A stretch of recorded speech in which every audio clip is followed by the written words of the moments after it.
जानी रखा कथा आमर सम्बलपुर अंचल लोक मानू जे उत्कल कहले कटक पुरी बालेश्वर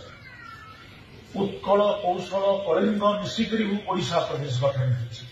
केवल उत्कल जयगान गाइब कौशल कलिंगर कौन जयगान हम गोटे मानसिकता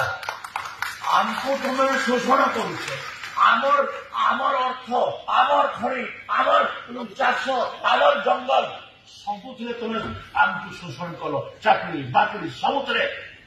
आज तुम्हें से कल्चराली भी हमको एक्सप्लोट करने लगे तुम चाहूँ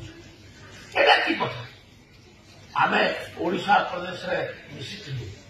ओडिशा प्रदेश रे मिसिबा आंदोलन रे भी सामिल होती किंतु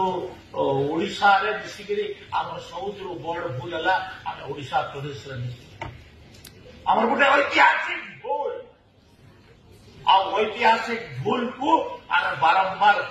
कहूँ तो आज आम से कथा गुड़ाक न जाकर आम सुभद्रा योजना कथा अच्छी सुभद्रा योजना एटा लोक मां मान महिला मान अर्थनैतिक विकास दिगरे आमर लाभ दब आ